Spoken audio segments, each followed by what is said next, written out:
Hujan turun sejak sore, membasahi jalan tanah di pinggir desa yang mulai sepi.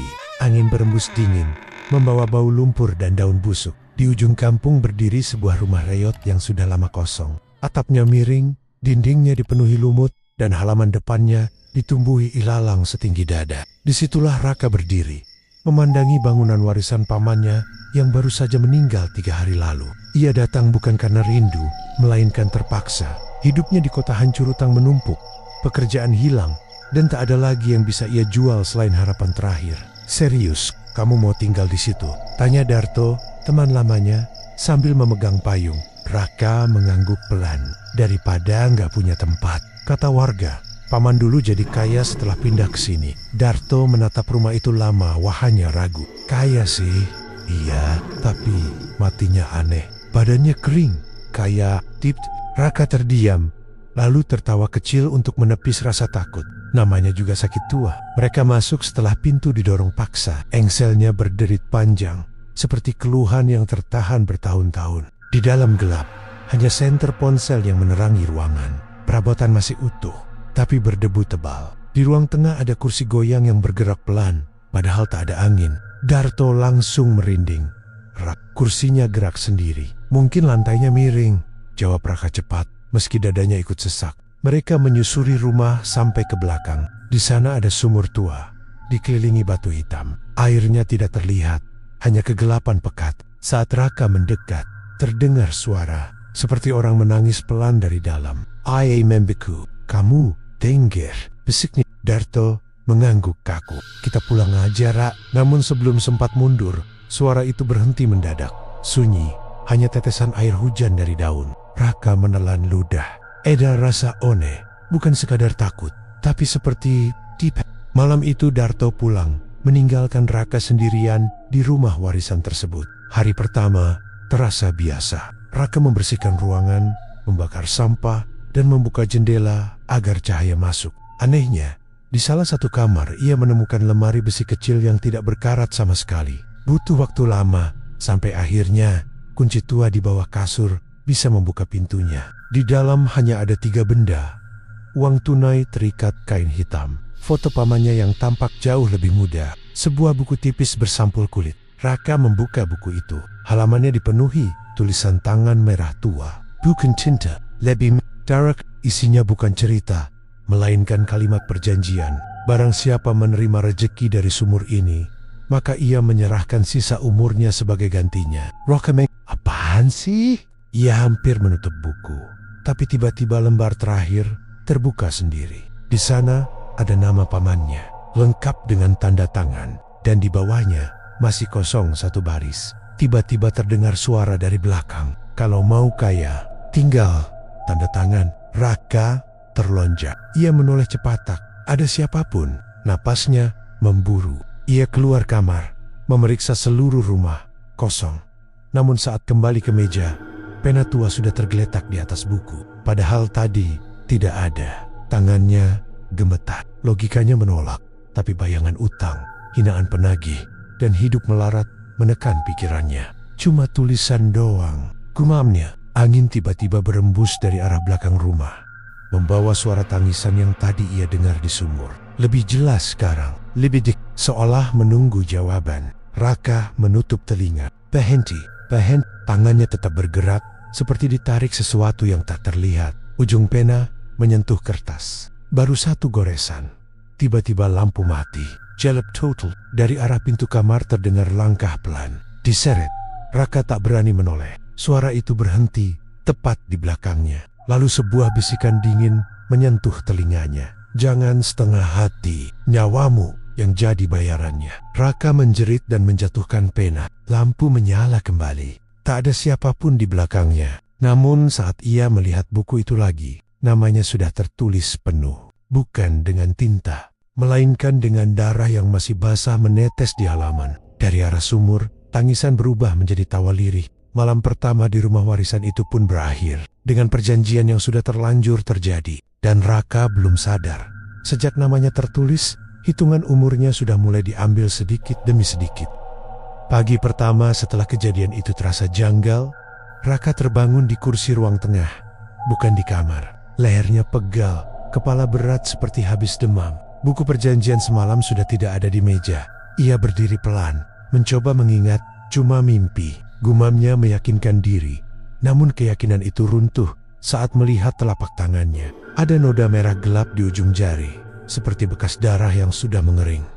Ia bergegas ke kamar tempat lemari besi berada. Pintu masih terbuka. Isi di dalamnya berubah. Uang yang kemarin hanya satu ikat, kini memenuhi hampir seluruh ruang besi. Raka terpaku, napasnya memburu. Tangannya gemetar saat menyentuh tumpukan itu. Asli, bukan ilusi ini. Tariman belum sempat berpikir panjang, ponselnya berdering. Nomor tak dikenal. Halo, suara di seberang terdengar formal. Pak Roka, pengajuan kredit motor Anda disetujui. Unit bisa diambil hari ini. Roka bing, saya nggak pernah. Telepon terputus. Belum hilang heran, pesan masuk lagi. Kali ini dari bank. Saldo rekeningnya bertambah drastis, jutaan rupiah. Padahal kemarin isinya hampir nol. Raka terduduk di lantai, jantungnya berdetak cepat. Antara senang dan takut, ia teringat kalimat di buku. Rezeki dari sumur, ditukar sisa umur. Kebetulan doang, bisiknya memaksa logika menang. Siang harinya Darto datang membawa nasi bungkus. Gimana semalam? Betah, tanyanya. Raka ragu menjawab. Ia hampir menceritakan semuanya, tapi urung, aman, nggak ada apa-apa. Darto menaruh bungkusan di meja, lalu matanya menangkap lemari besi yang belum tertutup. Ia mendekat, lalu membeku. Itu uang, punya siapa? Raka terdiam sebentar. Warisan paman. Darto menatap tajam. Kemarin kamu bilang dia nggak ninggalin apa-apa. Raka mungkin disembunyiin. Darto tidak langsung percaya. Ia malah berbisik pelan, Rak. Jangan main-main sama yang beginian. Orang kampung bilang, pamanmu dulu ikut pesugihan sumur belakang. Raka Castle. Semua juga dibilang pesugihan. Kalau orang tiba-tiba kaya. Darto mendesak. Terserah. Tapi kalau dengar suara tangisan lagi, jangan diturutin. Ucapan itu membuat bulu kuduk Raka berdiri. Ia tidak menjawab. Malam kedua datang lebih sunyi. Hujan berhenti, tapi kabut turun tebal menutup halaman. Raka mencoba tidur lebih awal, berharap semua aneh semalam tak terulang. Namun tepat tengah malam, ia terbangun. Bukan karena mimpi, melainkan bau menyengat seperti tanah kuburan basah. Ia menutup hidung. Bau itu berasal dari luar kamar. Dengan langkah pelan ia keluar. Ruang tengah gelap, hanya diterangi cahaya bulan dari jendela don di lantai. Ada jejak kaki lumpur, basah, baru. Jejak itu menuju pintu belakang. Jantung Raka berdegup keras. Ia mengikuti perlahan sampai ke sumur. Kabut di sana lebih pekat. Tangisan kembali terdengar lebih jelas dari sebelumnya. Bukan satu suara, banyak. Seperti beberapa orang menangis bersamaan dari dalam perut bumi. Raka gemetar. Siapa di situ? Tangisan berhenti. Air sumur yang gelap tiba-tiba beriak. Meski tak ada yang menyentuh. Lalu muncul bayangan wajah. Pucat, kurus, mata cekung. Wajah pamannya. Raka mundur terpleset. Panjang paman, bibir bayangan itu bergerak. Meski suaranya terdengar seperti dari dasar tanah. Balikin. Umurku. Raka menggeleng panik. Saya nggak ngambil apa-apa. Tiba-tiba tangan hitam kurus muncul dari dalam sumur. Meraih bibir batu. 1, 2. Lalu banyak. Seolah ada puluhan orang berusaha naik. Raka menjerit dan lari masuk rumah. Mengunci pintu karas-karas. Tangisan berubah jadi ketukan. Duk, dak, dak dari arah sumur. Semakin cepat. Semakin keras. Suara parau memanggil. Ia menutup telinga. Bersandar di pintu sambil gemetar. Ketukan itu berhenti mendadak. Sunyi. Namun beberapa detik kemudian terdengar suara baru. Tepat di dalam rumah. Kursi goyang di ruang tengah bergerak sendiri. Krek, krek. Raka menoleh pelan. Di kursi itu kini duduk sosok kurus berkulit abu-abu. Wajahnya mirip pamannya, tapi lebih kering. Seperti mayat lama. Sosok itu tersenyum tipis. Baru malam kedua. Sudah takut? Raka tak mampu bergerak, maletnya kaku. Sosok itu berdiri perlahan. Tulangnya berbunyi retak. Rezeki sudah kamu terima, bisiknya. Secret. Giliran kami menerima bagian. Lampu tiba-tiba menyala terang. Sosok itu lenyap. Kursi kembali diam. Namun di lantai ada genangan air sumur. Dan segumpal tanah kubur yang masih basah. Raka jatuh terduduk. Untuk pertama kalinya ia sadar kekayaan yang datang. Bukan hadiah, melainkan tanda bahwa penagihan sudah dimulai dan malam baru berjalan 2 hari. Sejak kejadian malam itu, Raka tak pernah benar-benar tidur nyenyak. Setiap memejamkan mata, ia melihat tenggen-tenggen hitam keluar dari sumur, meraih kakinya. Kadang wajah pamannya muncul, kadang wajah asing yang kurus dan pucat. Pagi hari ketiga, tubuhnya terasa aneh. Bukan sakit, tapi lemah seperti habis bekerja berat berhari-hari.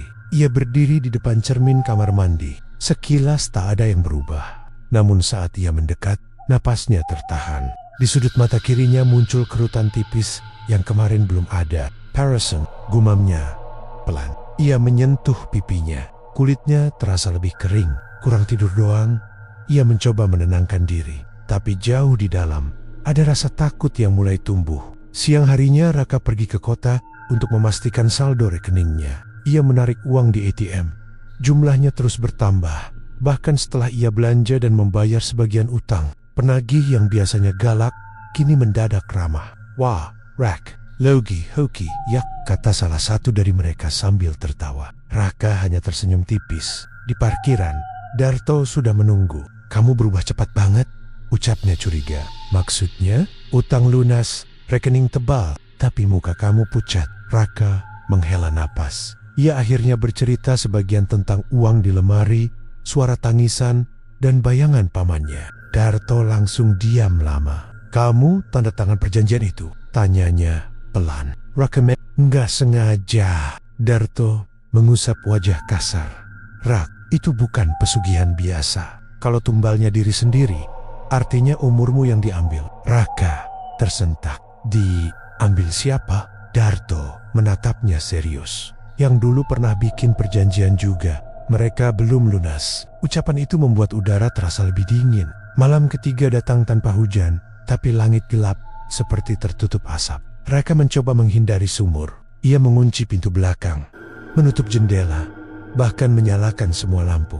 Namun tepat pukul 12, listrik padam serentak. Rumah tenggelam dalam gelap. Raka menyalakan senter ponsel, tapi cahayanya redup, seperti tertutup kabut. Lalu terdengar suara air menetes dari dalam rumah, bukan dari atap. Taurilat, ia menyorot ke bawah. Air hitam merembes dari celah keramik, membawa bau busuk yang menusuk. Genangan itu bergerak, membentuk jejak kaki menuju ruang tengah. Jangan lagi, bisiknya gemetar. Namun langkah itu berhenti di depan kursi goyang. Perlahan kursi bergerak sendiri. Crack, lalu satu sosok muncul duduk di sana. Bukan pamannya kali ini, melainkan pria tua yang tak ia kenal, kulit menempel tulang, mata kosong. Sosok itu berbicara tanpa membuka mulut. Umurmu, manis, Rokem, siapa kamu?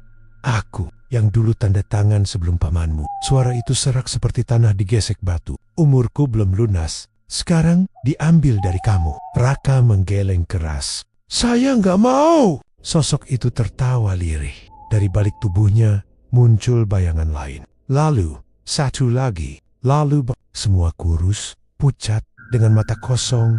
Mereka berdiri mengelilingi Raka. Rezeki sudah kamu nikmati, bisik mereka bersamaan. Sekarang giliran kami menikmati sisa waktumu. Tiba-tiba salah satu menarik tangan Raka. Sentuhannya dingin seperti mayat. Dalam sekejap, tenaga Raka seperti disedot. Lututnya lemas. Ia menjerit, berusaha melepaskan diri. Lepas, lepas. Cahaya senter jatuh, berguling di lantai. Dalam cahaya redup itu, Raka melihat sesuatu yang membuat darahnya beku. Di dada setiap sosok ada tulisan nama, termasuk nama pamannya. Dan di sosok paling belakang ada bayangan wajahnya sendiri, berdiri menunggu giliran. Tiba-tiba lampu menyala kembali. Semua sosok hilang. Raka jatuh terengah di lantai. Namun tubuhnya kini lebih lemah dari sebelumnya. Saat merangkak ke cermin ruang tengah, ia menatap pantulannya. Rambut di pelipis kirinya memutih beberapa helai. Padahal baru 3 malam berlalu. Di belakang pantulan itu, samar terlihat bayangan banyak orang berdiri rapat, menatapnya tanpa berkedip. Raka menutup mata sambil gemetar. Kini ia benar-benar paham. Yang mengambil umurnya bukan satu makhluk, melainkan kumpulan arwah pesugihan lama yang menjadikan hidupnya sebagai cicilan baru. Dan jumlah mereka jauh lebih banyak dari yang ia bayangkan. Hari keempat terasa lebih berat dari sebelumnya. Raka bangun dengan napas pendek. Dadanya sesak seperti habis berlari jauh. Saat duduk di tepi ranjang, kepalanya berputar. Ia menatap tangannya lama. Kulitnya mulai kusam. Urat tampak samar di permukaan. Bukan perubahan besar, tapi cukup membuatnya takut. Baru beberapa hari, bisiknya lirih. Ia berlari ke cermin. Kerutan di sudut mata bertambah jelas. Rambut putih di pelipis kini lebih banyak. Wajahnya seperti menua bertahan-tahan hanya dalam semalam. Raka memukul meja. Ini nggak bisa dibiarkan. Ia teringat ucapan Darto tentang orang yang pernah ikut pesugihan di desa itu. Siang harinya, ia menemui Darto di warung kopi. "Aku mau ketemu orang yang pernah selamat," kata Raka tanpa basa-basi. Darto menatapnya lama. "Nggak ada yang selamat. Ada pasti. Minimal yang pernah coba lepas." Darto menghela napas berat. Ada setut, tapi dia udah gila. "Siapa?" "Namanya Pak Wiryo. Dulu paling kaya di desa. Sekarang tinggal di gubuk dekat hutan bambu." Raka langsung berdiri. "Aku ke sana sekarang." Perjalanan ke gubuk itu melewati jalan sempit yang jarang dilalui warga. Hutan bambu di kanan kiri berderit diterpa angin, menimbulkan suara seperti bisikan panjang. Darto berhenti beberapa meter sebelum tujuan. "Aku nunggu di sini aja," katanya pelan. "Kenapa?" Darto menelan ludah. Dia kadang gak sadar lagi ngomong sama manusia. Raka tetap maju sendiri. Gubuk Pak Wiryo hampir roboh. Dindingnya dari anyaman bambu lapuk, atapnya bocor di banyak sisi. Saat Raka mendekat, bau dupa bercampur tanah basah langsung menusuk hidung. Ia mengetuk pelan. Tak ada jawaban. Baru saat ia hendak pergi, terdengar suara serak dari dalam. "Masuk kalau mau cepat mati." Raka menelan ludah lalu mendorong pintu. Di dalam gelap, hanya ada satu lampu minyak kecil. Pak Wiryo duduk di lantai, rambutnya panjang acak, matanya cekung dalam. Ia menatap Raka tajam, lalu tertawa pelan. "Kamu yang rumah sumur itu ya?" Raka "Bapak tahu bau tanah kubur nempel di badanmu." Raka duduk pelan di depannya. "Saya mau lepas dari perjanjian." Pak Wiryo tertawa lebih keras, sampai batuk. Semua juga bilang gitu di awal. "Saya serius." Tawa itu berhenti mendadak. Pak Wiryo mendekat, menatap wajah Raka lama. "Udah mulai diambil ya umurnya?" Raka mengangguk lemah. Pak Wiryo membuka bajunya. Raka tersentak. Tubuh pria tua itu penuh keriput tak wajar, seperti kulit orang yang sudah ratusan tahun. Di dadanya ada bekas raja hitam yang memudar. "Aku dulu sama," katanya lirih. "Tapi aku lari sebelum habis." "Caranya gimana?" tanya Raka cepat. Pak Wiryo menunduk. Suaranya berubah pelan. "Bayar dengan nyawa pengganti." Raka terdiam. "Maksudnya?" "Kamu harus kasih tumbal lain, biar hitungan umur pindah ke dia." Raka menggeleng keras. "Saya nggak mau bunuh orang." Pak Wiryo menatap kosong. "Kalau nggak, ya kamu yang habis." Sunyi beberapa detik. Lalu Pak Wiryo berbisik lagi. "Tapi ada satu cara lain, lebih sulit." Raka menegakkan badan. "Apa?" "Hancurin sumber pesugihannya." "Sumur itu?" Pak Wiryo mengangguk pelan, tapi wajahnya berubah takut. "Tapi yang jaga bukan satu." Belum sempat Raka bertanya lagi, Pak Wiryo tiba-tiba mencengkram tangannya kuat. Matanya melebar. "Mereka datang!" Lampu minyak padam sendiri. Gubuk langsung gelap. Dari luar terdengar suara langkah banyak orang menginjak daun kering. "Kresa." Raka menahan napas. Siluet hitam tampak berdiri di balik dinding anyaman bambu. "Banyak." Pak Wiryo berbisik gemetar. "Mereka nggak suka aku ngomong." Tiba-tiba tangan kurus menembus celah dinding, meraih leher Pak Wiryo. Ia menjerit, "Jangan, aku udah setengah lunas." Lebih banyak tangan masuk, menarik tubuhnya ke arah dinding. Raka mencoba menolong, tapi tubuhnya terpental, seperti didorong angin keras. Dalam hitungan detik, Pak Wiryo terseret keluar menembus dinding rapuh. Ceritanya menggema di hutan bambu, lalu hilang mendadak.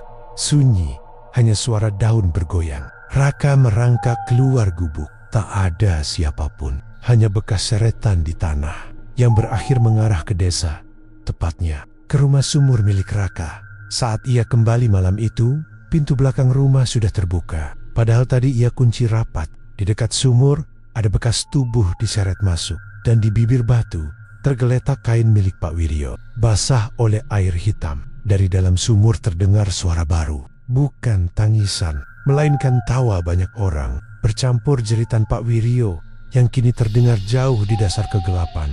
Raka mundur gemetar. Kini ia sadar, bukan hanya tak bisa lari, bahkan orang yang mencoba menolongnya pun langsung dijadikan cicilan baru, dan itu berarti giliran Raka akan dipercepat. Sejak kejadian di gubuk hutan bambu, Raka tak lagi berani keluar rumah setelah matahari terbenam. Namun berdiam diri justru membuat keadaan makin buruk. Hari kelima, tubuhnya berubah lebih cepat dari yang ia bayangkan. Saat bangun pagi, sendinya kaku seperti orang lanjut usia. Punggungnya pegal, napasnya pendek. Bahkan berjalan dari kamar ke ruang tengah saja membuatnya terengah. Ia berdiri di depan cermin dengan rasa takut. Perubahannya kini jelas. Rambut putih menyebar di sisi kepala. Kulit leher mengendur, kantung mata menghitam dalam. Ini baru 5 hari, bisiknya gemetar. Ia memegang wajahnya, tak percaya itu pantulannya sendiri. Tiba-tiba terdengar suara kursi goyang bergerak di ruang tengah. Krek, Raka, ia belum keluar kamar. Tapi suara itu sudah terdengar. Perlahan ia melangkah mendekat. Kursi itu bergoyang pelan. Lalu di lantai depannya ada genangan air hitam bercampur tanah. Dan di tengah genangan itu muncul tulisan seperti digores jari. Satu lagi sudah masuk. Raka langsung paham. Pak Wiryo, tubuhnya lemas. Ia terduduk di lantai. Jadi, sekarang lebih banyak yang nagih. Gumamnya putus asa. Dari arah sumur, terdengar suara riak air disertai tawa lirih. Siang harinya Darto datang lagi, tapi kali ini wajahnya pucat. Ra, kamu harus lihat ini. Ia menunjukkan ponselnya. Foto pemakaman Pak Wiryo. Namun, yang membuat Raka merinding bukan itu. Mayat Pak Wiryo ditemukan di dalam sumur rumah Raka. Meski semalam Raka tidak melihat jasad apapun, kata warga, tubuhnya kering kayak mumi, ujar Darto pelan. Raka menutup wajah. Dia mati karena nolong aku. Darto menepuk bahunya. Sekarang kamu harus mutusin. Mau cari tumbal atau hancurin sumurnya. Raka menatap tajam. Aku gak bakal ngorbanin orang lain. Darto mengangguk pelan. Berarti cuma satu jalan. Kita hancurin malam ini. Menjelang tengah malam, mereka menyiapkan palu besar, linggis, dan jerigen bensin. Langit gelap tanpa bulan. Angin hampir tak bergerak, membuat suasana terasa menekan. Saat mereka sampai di belakang rumah, kabut sudah lebih tebal dari malam-malam sebelumnya. Sumur itu terlihat lebih gelap, seperti lubang tanpa dasar. Cepat kita kerjain sebelum mereka muncul, bisik Darto. Raka mengangguk. Ia mengangkat palu dan memukul bibir batu sumur. Brok, retakan kecil muncul.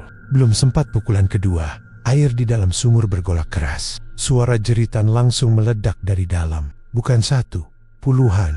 Darto mundur panik. Mereka bangun. Tangan-tangan hitam langsung muncul dari permukaan air, mencengkeram batu. Raka tetap memukul lagi. Brok, retakan melebar. Tiba-tiba satu tangan menangkap pergelangan Raka, dingin membeku. Ia menjerit, Darto, tarik aku. Darto menarik tubuh Raka sekuat tenaga. Saat tangan itu terlepas, permukaan air memunculkan wajah-wajah arwah, termasuk Pak Wiryo yang menatap marah. Kamu percepat hitungan, teriak suara mereka bersamaan. Tanah di sekitar sumur bergetar. Linggis yang ditancapkan Darto terpental sendiri. Kabut menebal, lalu membentuk sosok tinggi besar di belakang sumur. Sosok itu jauh lebih gelap dari yang lain. Matanya merah menyala. Penjaga perjanjian. Raka mundur gemetar. Sosok itu bicara berat. Kontrak sudah berjalan, tak bisa dihentikan. Darto nekat melempar bensin ke arah sumur lalu menyalakan api. Api menyambar cepat, tapi anehnya tidak membakar. Api itu justru berubah hitam, lalu padam sendiri. Penjaga itu mengangkat tangan. Dalam sekejap tubuh Darto terpental keras menghantam tanah. Darto, teriak Raka. Sosok itu menatap Raka. Karena kau melawan, umurmu dipercepat. Tiba-tiba dada Raka terasa ditusuk dari dalam. Ia jatuh berlutut sambil menjerit. Di kulit tangannya muncul garis hitam memanjang, seperti retakan. Rasanya panas sekaligus dingin. Dalam beberapa detik, rambutnya bertambah putih. Wajahnya makin menua. Penjaga itu menghilang bersama kabut. Tangan-tangan di sumur ikut tenggelam kembali. Sunyi, Raka merangkak ke arah Darto yang tak sadarkan diri, tapi masih bernapas. Dengan sisa tenaga, Ia menyeret temannya masuk rumah. Saat melewati cermin ruang tengah, ia tak sengaja melihat pantulannya. Ayai Membek, wajahnya kini tampak seperti pria berusia 50 tahun, padahal umurnya belum genap 30. Di belakang pantulan itu, berdiri banyak arwah. Kini lebih dekat dari sebelumnya. Salah satu berbisik di telinganya, "Semakin kau melawan, semakin cepat kami menghabiskanmu." Raka menutup mata. Air matanya jatuh tanpa suara. Usahanya menghancurkan sumber pesugihan justru mempercepat kematiannya. Dan kini, waktu yang tersisa tak lagi lama.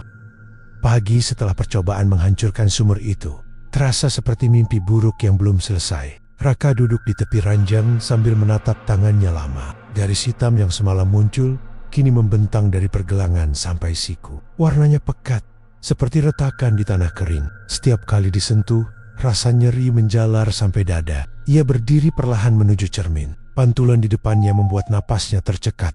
Wajahnya kini benar-benar berubah. Kerutan jelas di dahi, kantung mata dalam, rambut putih hampir separuh kepala. Bahkan janggut tipis mulai tumbuh tak beraturan. "Ini bukan aku," bisiknya serak. Ia memegang cermin seolah berharap bayangan itu akan kembali muda. Namun di belakang pantulan itu, seperti malam sebelumnya, berdiri sosok-sosok pucat mengawasi. Salah satu berbisik pelan, "Cepat, waktumu tinggal sedikit." Raka menoleh cepat. Kosong.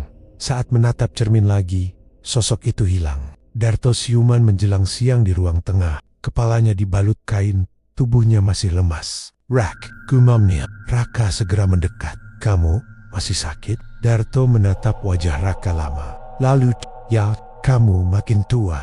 Raka, dia percepat hitunganku. Darto terdiam beberapa detik sebelum berbisik, "Berarti kita kehabisan waktu." Raka duduk di kursi goyang yang kini selalu terasa dingin. "Aku nggak mau cari tumbal, tapi hancurin sumur juga nggak bisa." Sunyi, cukup lama. Lalu Darto berkata pelan, "Kita cari orang pintar." Raka menggeleng lemah. Kalau penjaganya sekuat itu, dukun biasa nggak bakal mampu. Darto menatap serius. "Bukan dukun biasa. Ada satu kuncen tua di desa sebelah. Katanya dia penjaga batas, bukan pemuja." Harapan kecil muncul di mata Raka. "Masih hidup?" "Masih, tapi jarang mau nolong orang pesugihan." Raka mengangguk. "Aku bakal mohon, apapun caranya." Menjelang sore, mereka berangkat. Perjalanan cukup jauh, melewati sawah dan kebun kosong.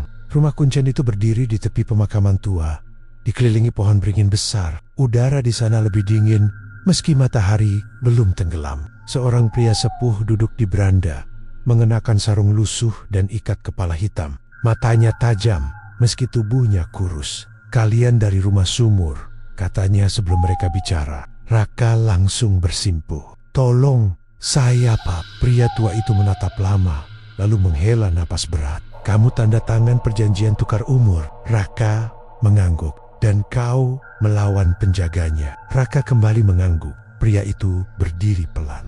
Pantas dipercepat. Jantung Raka berdegup. Masih ada cara? Pria tua itu berjalan mengelilinginya, mengamati garis hitam di tangan Raka. "Kontrakmu belum penuh, tapi sudah setengah habis. Berapa lama lagi saya hidup?" tanya Raka lirih. Pria itu terdiam sebentar sebelum menjawab. 7 malam. Darto langsung menatap Raka kaget. 7, besik. Kaki Raka melemas. Ia terduduk di tanah. "Cepat sekali." Pria tua itu melanjutkan, "Kalau garisnya sampai ke jantung." Selis. Raka menatap garis hitam di lengannya yang perlahan merayap naik. "Cara putusinnya gimana, Pak?" Pria itu menunjuk ke arah barat, ke arah desa Raka. "Kamu harus turun ke dasar sumur saat gerbangnya terbuka." Raka, "Gerbang? Itu bukan sumur biasa. Itu pintu perjanjian. Di bawahnya tempat arwah penukar umur terikat." Darto langsung menyela. "Kalau dia turun, bukannya mati?" Pria tua itu menjawab datar. "Kalau takut mati, jangan tanda tangan sejak awal." Raka menelan ludah. "Kalau saya turun, apa yang harus saya lakukan?" "Cari buku kontrak aslinya yang disimpan penjaga. Terus bakar dengan darahmu sendiri. Baru perjanjian putus." Sunyi beberapa detik. Raka bertanya lagi pelan. "Kalau gagal?" Pria tua itu menatap lurus ke matanya. "Jiwamu tinggal di sana." Jadi penagih berikutnya. Udara terasa makin dingin. Sebelum mereka pulang, Pria tua itu memberi satu benda tali raja kecil dari akar kering. Ini cuma penahan sementara. Biar umurmu nggak langsung habis saat turun. Raka menerimanya dengan tangan gemetar. Malamnya, saat kembali ke rumah, kabut sudah menunggu di halaman. Lebih tebal dari biasanya. Sumur tampak seperti lubang hitam tanpa pantulan cahaya. Dari dalam terdengar suara banyak orang berbisik, menyebut namanya berulang-ulang. Raka berdiri di bibir sumur sambil memegang tali raja. Garis hitam di tangannya berdenyut pelan, seolah bereaksi dekat sumbernya. Ia berbisik pada dirinya sendiri. 7 malam. Dari dalam sumur terdengar tawa lirih. Seakan mereka sudah tahu ia akan segera turun menemui mereka. Dan saat itu terjadi, bukan hanya umurnya yang dipertaruhkan, melainkan jiwanya untuk selamanya. Malam itu datang lebih cepat dari biasanya. Langit belum sepenuhnya gelap, tapi kabut sudah menutup halaman belakang rumah. Sumur tua berdiri di tengahnya, dikelilingi hawa dingin yang menusuk sampai tulang. Raka berdiri di bibir batu sambil memegang tali raja pemberian kuncen. Akar kering itu diikat kuat di pergelangan tangan yang sudah dipenuhi garis hitam. Garis itu kini merayap sampai hampir ke bahu. Setiap denyut jantung membuatnya terasa seperti disayat dari dalam. Darto berdiri di belakangnya, wajah tegang. "Kamu yakin mau turun malam ini?" Raka mengangguk pelan. "Sisa waktuku tinggal 6 malam sekarang." Darto menelan ludah. "Kalau kamu nggak naik lagi." Raka tersenyum tipis. "Lelah, jangan tunggu. Tutup sumurnya." Kalau bisa, angin tiba-tiba berembus kuat, membuat air sumur bergolak. Kabut berputar di atasnya, membentuk pusaran gelap. Suara tangisan langsung muncul, diikuti bisikan banyak orang. "Turunlah, kami menunggu, bawa umurmu." Raka menarik napas panjang. Tanpa bicara lagi, ia melompat masuk. Air sumur tidak terasa seperti air. Lebih kental, lebih dingin. Seperti jatuh ke lumpur hidup. Tubuhnya tenggelam cepat, tapi anehnya, ia tetap bisa bernapas. Gelap di sekelilingnya pekat. Hanya ada cahaya redup jauh di bawah. Saat kakinya menyentuh dasar, ia sadar tempat itu bukan lubang sempit, melainkan lorong batu luas seperti gua. Dindingnya basah, dipenuhi ukiran simbol aneh yang berdenyut merah. Di kejauhan terdengar rantai bergesek. Klang, klang. Raka melangkah pelan, jantungnya berdetak keras. Tak lama, ia melihat mereka. Puluhan sosok kurus dirantai di dinding gua. Wajah pucat, mata kosong, tubuh kering seperti mumi. Beberapa menoleh saat Raka mendekat. Salah satunya, Pak Wiryo, matanya terbuka lebar. "Kamu akhirnya turun juga." Suaranya parau. "Roke Jamata, gara-gara aku," Pak Wiryo menggeleng lemah. "Semua yang tanda tangan pasti ke sini." Raka menatap rantai di tubuh mereka. "Ini tempat penagih umur?" Pak Wiryo berbisik. "Kami bukan penagih, kami sumbernya." Sebelum Raka sempat bertanya, tanah bergetar. Dari ujung lorong muncul sosok tinggi besar penjaga perjanjian yang pernah ia lihat di atas. Kini wujudnya lebih jelas. Tubuhnya tersusun dari kabut hitam dan wajah-wajah yang berteriak tanpa suara. Matanya merah menyala. "Kontrak belum selesai. Kenapa kau turun lebih cepat?" Raka memaksa berdiri tegak meski lututnya lemas. "Aku mau putusin perjanjiannya." Sosok itu tertawa berat, membuat dinding bergetar. Semua juga bilang begitu. Sebelum jadi rantai berikutnya, Raka mengingat pesan kuncen. "Di mana buku kontraknya?" Penjaga itu mendekat perlahan. "Berani sekali, manusia setengah umur menantangku." Tiba-tiba lantai di depan Raka terbuka, memperlihatkan altar batu hitam. Di atasnya ada buku bersampul kulit, sama seperti yang ia lihat di lemari, tapi jauh lebih tebal. Itulah kontrak asli. Raka melangkah maju, tapi rantai dari tanah langsung melilit kakinya. Ia jatuh berlutut. Arwah-arwah di dinding mulai meronta. "Jangan biarkan dia ambil," teriak penjaga. Beberapa rantai terlepas, membuat sosak-sosak kurus merangkak mendekat ke arah Raka. "Bukan untuk menolong, melainkan menarik. Umurmu milik kami," bisik mereka. Raka berusaha meraih buku itu dengan sisa tenaga. Garis hitam di lengannya berdenyut liar, naik sampai leher. Rasanya seperti terbakar dari dalam. Dengan susah payah, ia berhasil menyentuh buku kontrak. Saat terbuka, halaman-halamannya menampilkan ribuan nama, termasuk namanya sendiri yang bersinar merah. Ia menggigit jarinya sampai berdarah, lalu meneteskan darah ke kertas seperti pesan kuncen. Namun sebelum api muncul, penjaga menghantamnya dengan kabut hitam. Tubuh Raka terpental jauh, darahnya terputus dari halaman. Buku menutup sendiri. Penjaga menatap marah. Belum waktumu membakar kontrak.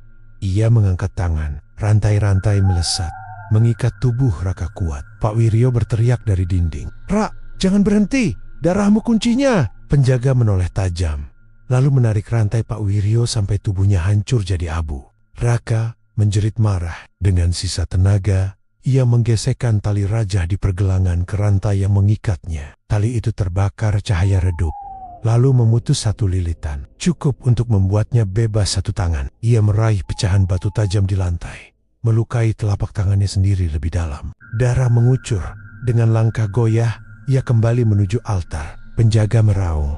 Seluruh gua bergetar. Arwah-arwah menjerit bersamaan. Namun, sebelum Raka mencapai buku itu, tali raja di tangannya hancur menjadi abu. Perlindungannya habis. Dalam sekejap, garis hitam di tubuhnya melonjak sampai dada. Ia jatuh berlutut di depan altar. Napasnya hampir putus. Buku kontrak hanya sejengkal dari jangkauan. Penjaga berdiri tepat di belakangnya, siap menarik jiwanya keluar kapan saja. Dengan sisa kesadaran, Raka mengulurkan tangan berdarahnya ke arah buku. Sementara di dinding arwah menatap menunggu. Apakah ia berhasil memutus perjanjian atau justru menjadi rantai baru di dasar kegelapan? Tubuh Raka bergetar di depan altar batu hitam. Napasnya pendek, dada terasa sesak seperti diremas dari dalam. Garis hitam di kulitnya sudah menjalar sampai leher, berdenyut mengikuti detak jantung yang semakin lemah. Di belakangnya, penjaga berdiri menjulang. Wujudnya kini lebih mengerikan. Kabut hitam berputar, membentuk wajah-wajah yang menjerit tanpa suara. Matanya merah menyala, menatap Raka seperti mangsa yang tak mungkin lolos. "Pehen," suaranya berat menggema. "Kontrakmu sudah hampir lunas. Tak perlu kau bakar." Raka tak menoleh. Tangannya masih terulur ke arah buku kontrak di atas altar. Jaraknya hanya sejengkal. Namun tubuhnya terasa seberat batu. Dari arah dinding, arwah-arwah terantai menatap penuh harap. Beberapa berbisik lirih. "Sipet, bebaskan kami.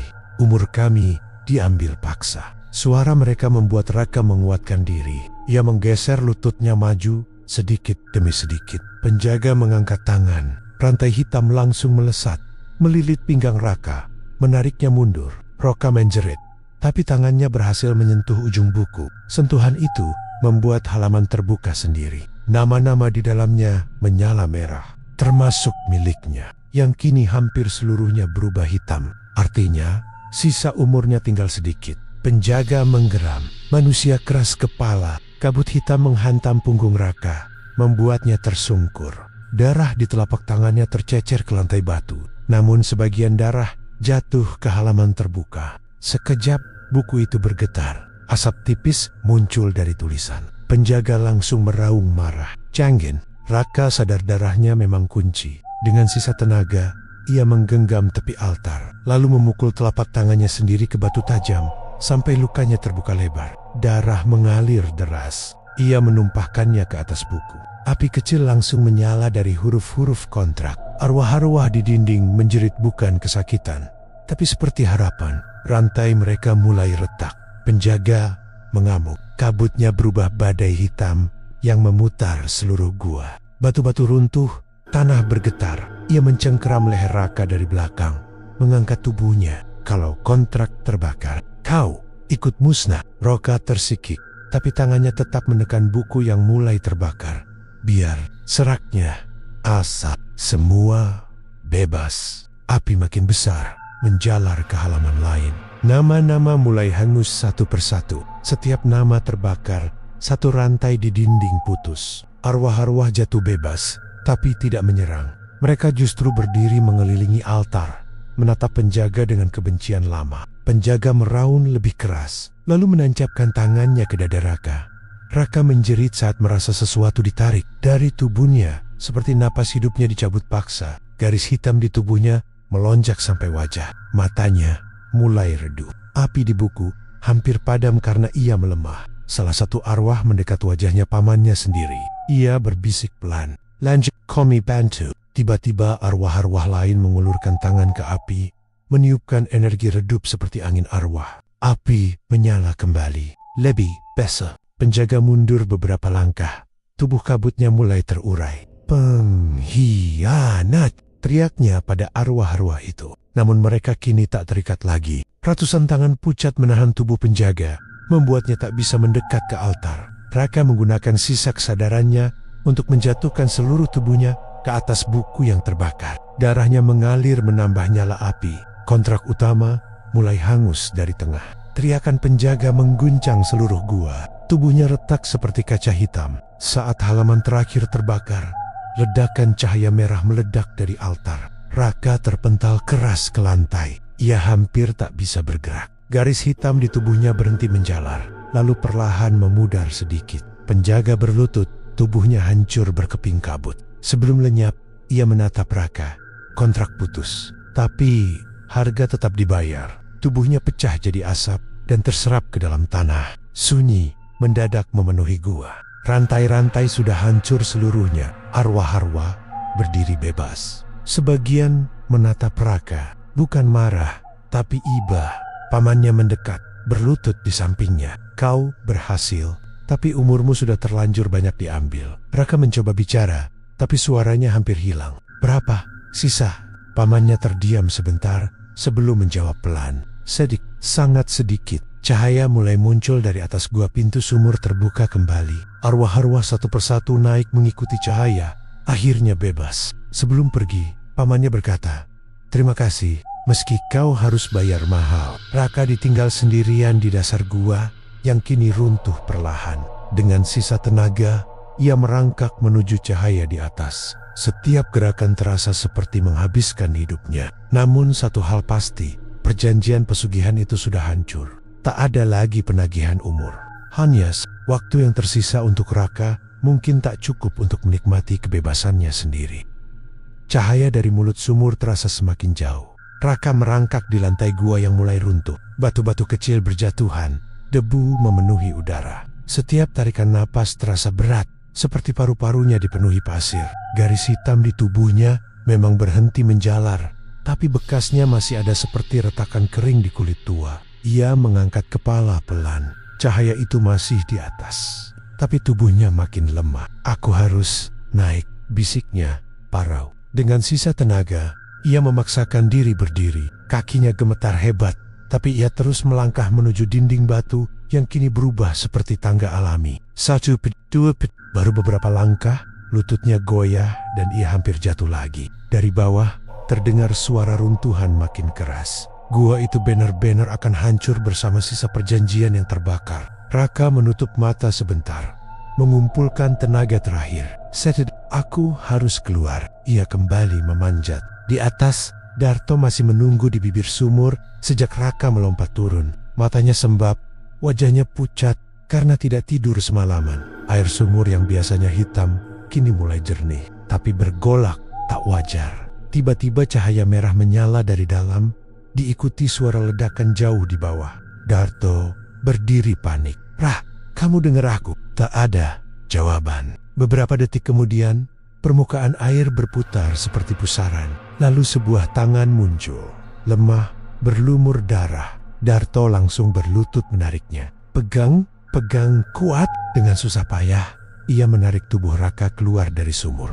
Tubuh sahabatnya itu terasa ringan, terlalu ringan seperti orang sakit parah. Saat berhasil dikeluarkan, Darto langsung terdiam. Wajah Raka kini jauh lebih tua dari sebelumnya. Rambutnya hampir seluruhnya putih, kulitnya keriput, bibirnya pucat, seperti pria renta yang menua puluhan tahun dalam semalam. "Ya Tuhan," bisik Darto, gemetar.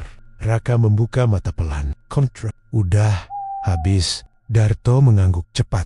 Iya, sumurnya juga berubah. Mereka menoleh. Air sumur kini bening, tidak lagi mengeluarkan kabut atau suara tangisan. Sunyi, benar-benar sunyi untuk pertama kalinya. Raka tersenyum tipis lega. Berarti nggak ada lagi yang ditagih. Darto menggenggam tangannya erat. "Tapi kamu selamat, Ra. Itu yang penting." Raka tidak langsung menjawab. Ia menatap langit malam yang mulai cerah. Bintang terlihat samar di balik awan tipis. "Sisa waktuku berapa ya?" gumamnya lirih. Darto terdiam, tak sanggup menjawab. Beberapa hari berlalu. Rumah warisan itu kini terasa berbeda. Tidak lagi dingin, tidak ada kursi bergerak, Tidak ada jejak air hitam. Sumur di belakang bahkan dipakai warga lagi. Karena airnya jernih, pesugihan itu benar-benar berakhir. Namun kondisi Raka tidak membaik. Tubuhnya semakin lemah setiap hari.